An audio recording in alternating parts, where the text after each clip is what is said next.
The 15th episode of Bleach's 1000-Year Blood War arc continues with the second invasion of the Quincy. Now, the pacing of this episode is faster than last week as we cover more manga material here, and it is crazy how things from the manga are being rearranged and placed in a more effective manner in comparison to the manga. Episode 15, Peace from Shadows, covers material from chapters 547 to 551 of the manga, adapting 5 chapters worth of manga material into this week's episode. The action finally kicks off as we begin the intense encounters between the Shinigami and the Quincy. There are a few anime-only scenes in this episode, and there are several changes made to the sequence of events in comparison to how they unfold within the manga. In addition to this, there are some cut manga panels and replaced lines of dialogue which are really surprising, and they possibly hint at Kubo intervening with the script for Core 2 and planning to expand upon the story further in Core 3 and Core 4 of the anime. So as always, I'm going to refrain from talking about any scenes which are one-to-one adapted from the manga, and I'm going to solely focus on what has been cut, changed and added to the anime.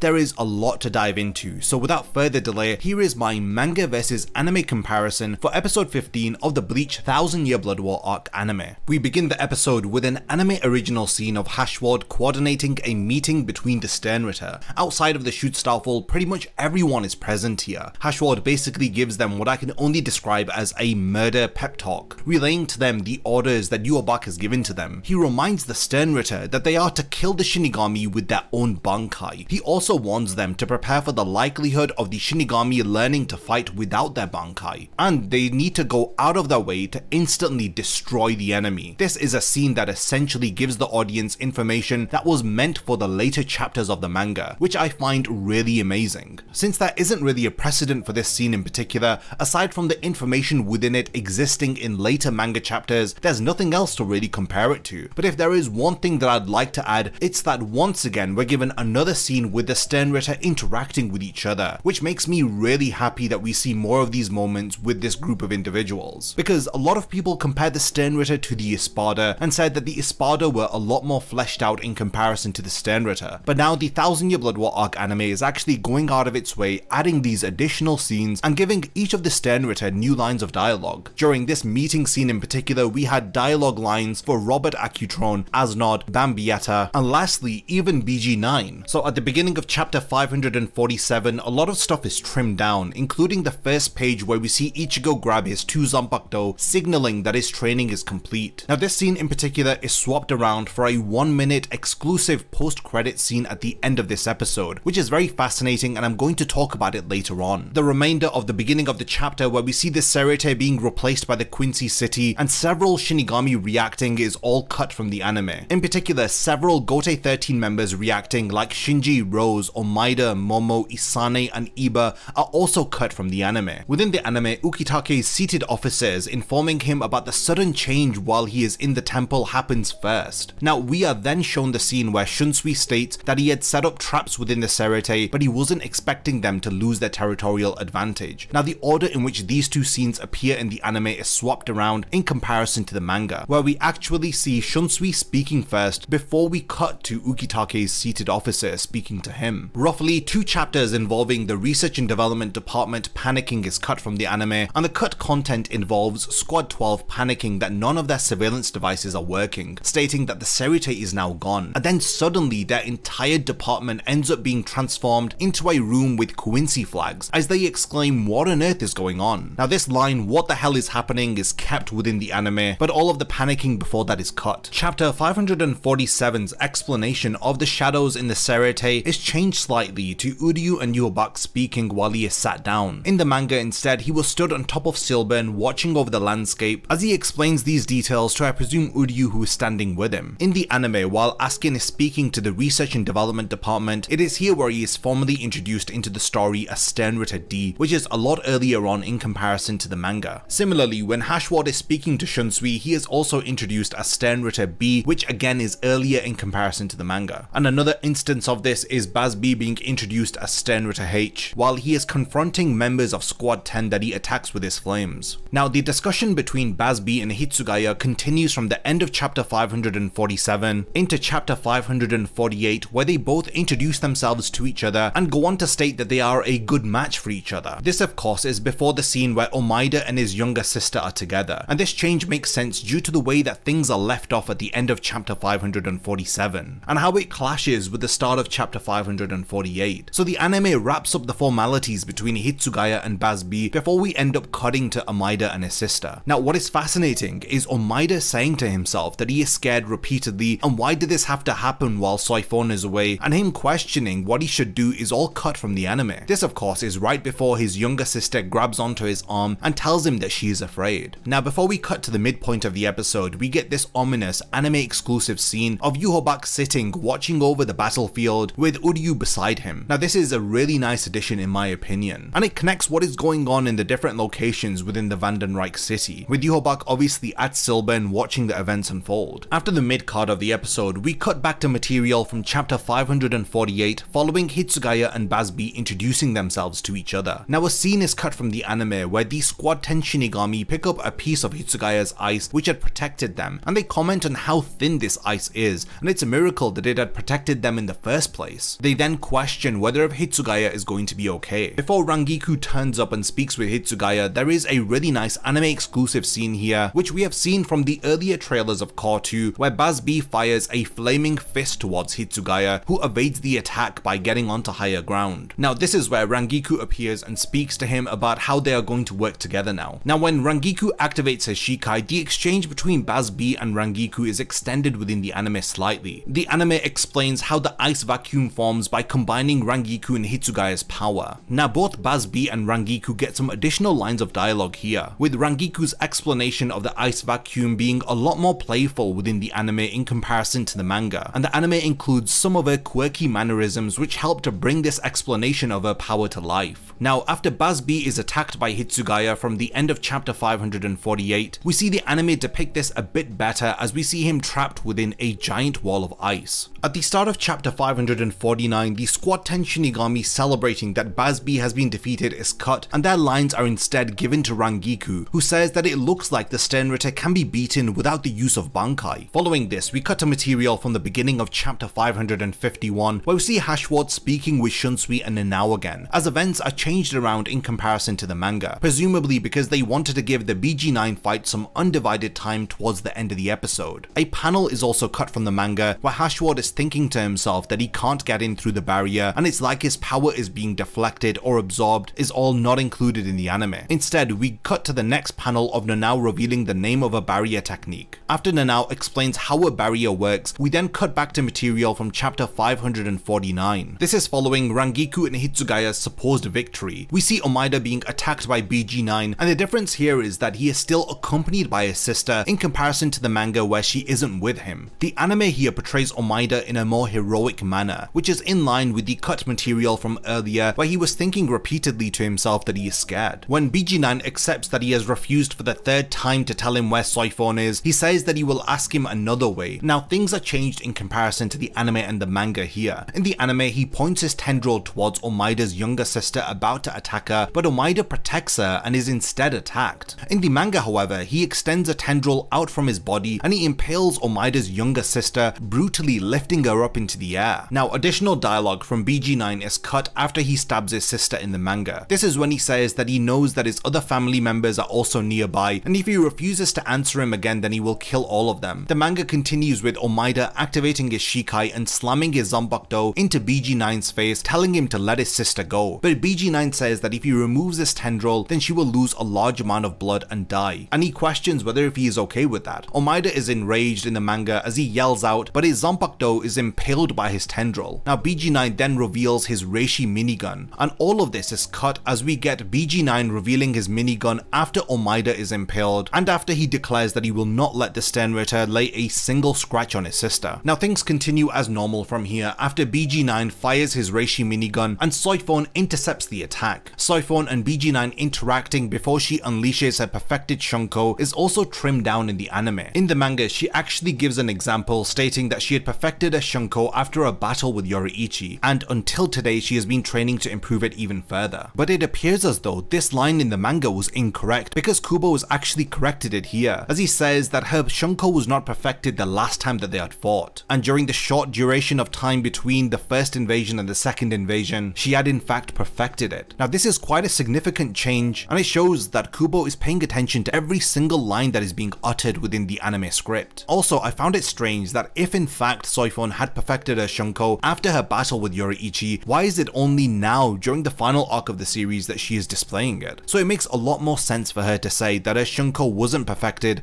during her first battle with BG9. Now, after Soifun unleashes her infinite Shunko ability, we cut to material from the start of chapter 550, and we save the rest of the stuff from the end of chapter 549 for later. The beginning of chapter 550, of course, is catching back up with Askin while he is speaking to Mairi again. After the Askin and Mairi scene, we cut back to the end of chapter 549, with the change making a lot more sense in my opinion, with each alteration to the sequence of events clearly having been well thought out and ensuring that everything links back together a bit better than it does in comparison to the manga. Bazz-B saying to Hitsugaya that they are only just warming up at the end of chapter 549 is continued by adapting the rest of the discussion from chapter 550 instead of cutting off to Soifun again. Now, a lot of these changes of scenes within the anime and swapping of the placement of the sequence of events is because of the requirement for each manga chapter to end on a suspenseful cliffhanger. So it makes sense to just do all the Bazz-B recovery scenes first and then go over to the BG9 recovery scenes, instead of trying to stitch them together like how the manga has done. Now again, this is just because of the differences between the mediums of a manga chapter in comparison to an anime episode. Squad 10 once again have yet another line cut from the anime, because after Bazz-B is seen to recover in chapter 550, they express their disbelief because the Sternritter should have been apparently ripped apart by Hitsugaya's ice. Now, Bazz-B speaking about surviving the Shikai flames of Head Captain Yamamoto from chapter 550 is replaced in the anime with a scene where he states that it is too bad that Hitsugaya doesn't have his Bankai right now, because he would have proven to him that he only needs one finger to defeat the ice from his Bankai. In the manga, on the other hand, he reveals to Hitsugaya that all of the Sternritter who were directly attacked and burnt by Head Captain Yamamoto are all still alive, including him. This is because he was able to cancel out the flames of Head Captain Yamamoto's Shikai with his own flames. He then confidently claims that he needs only one finger to defeat him. I guess this is how he conveys how powerful he is to Hitsugaya, which, to be honest, I prefer these lines from the manga for this instance in particular, because this really does help us to scale how powerful Bazz-B is by comparing him to Yamamoto's Shikai flames. Now, I'm not sure why this was altered, but this change I personally wasn't a big fan of, because instead of scaling himself to Yamamoto's Shikai flames, in the anime he scales himself to Hitsugaya's Bankai ice. Now, after Hitsugaya is attacked by Burner Finger 1, we then cut to the Soifun and BG9 material from the end of chapter 549 and the 3 pages of chapter 550, which have been rearranged and placed here. Now, after Soifun is attacked by BG9's projectiles, we cut to chapter 551, as we continue the remainder of the discussion between Hashward, Shunsui and Nanao, who end up seeing BG9's explosion occur, and this seamlessly integrates the two events a lot better in comparison to the manga. And overall, I just love how things are being rearranged and placed together in episode 15. Now, the episode of course ends with Kangdu arriving to steal the finishing blow from Bazz-B, and lastly Mairi learning that Urahara has figured out a way to recover the stolen Bankai. Now, the most fascinating part of episode 15 in my opinion is easily the post-credit scene. Now, we get a really chilling 1-minute scene of Ichigo within whatever secret training temple that Ichibei has placed him within. He seems to be slowly walking down the path in front of him, all the while Ichibei's omniscient eyes watch him, as he appears to be reading a scroll that talks about the details of what Ichigo is going through right now. Now, the lines of text within the scroll are recited by Ichibei. So let's break down verse by verse what Ichibei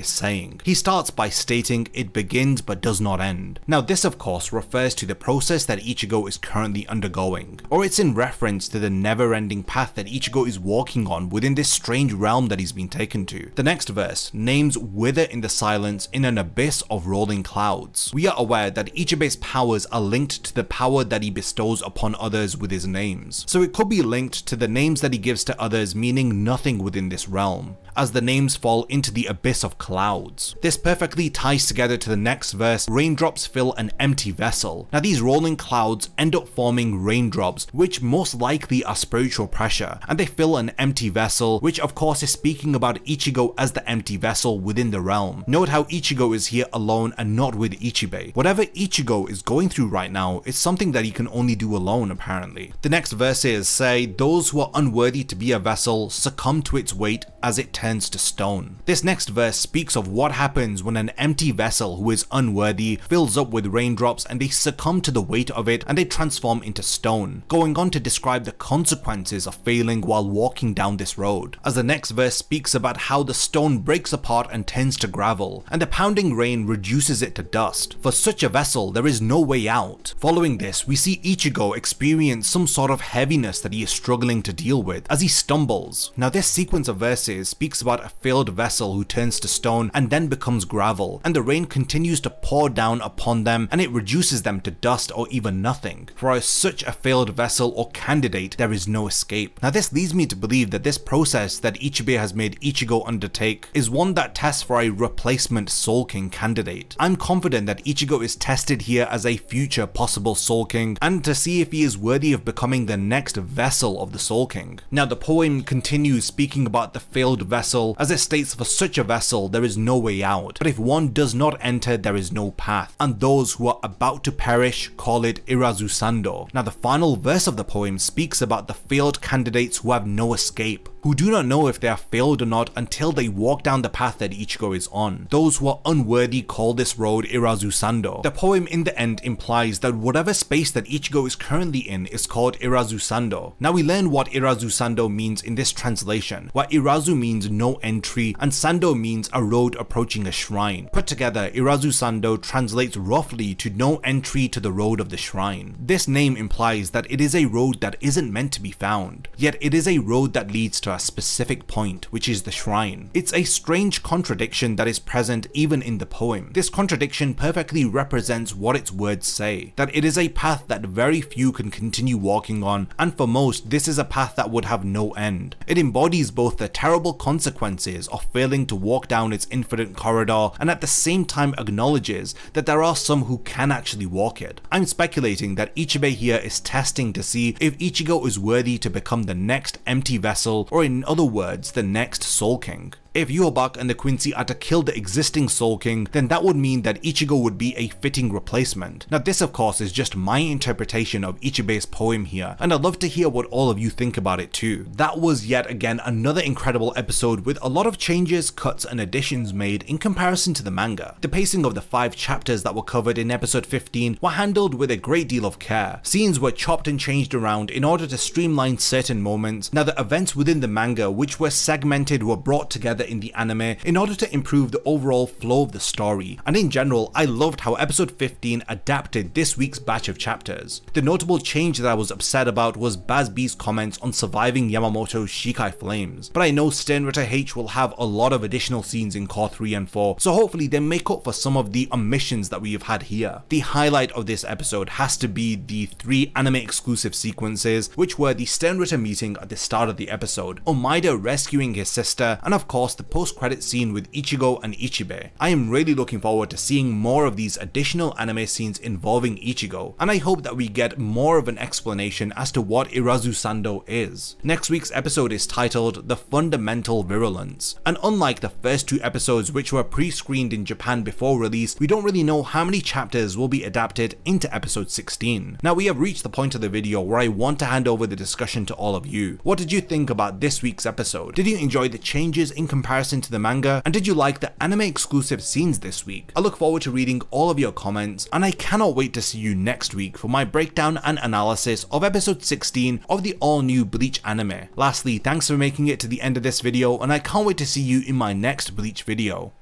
If you enjoy my content, then you can support my channel through Patreon for as little as $1 a month, or even through YouTube by becoming a channel member. You will gain access to exclusive channel perks and a Discord server which I frequently use. So become a member of my Zero Division and be the first to know about my upcoming videos. And once again, thank you for sticking around till the end of the video, and whatever you contribute will mean a lot to me.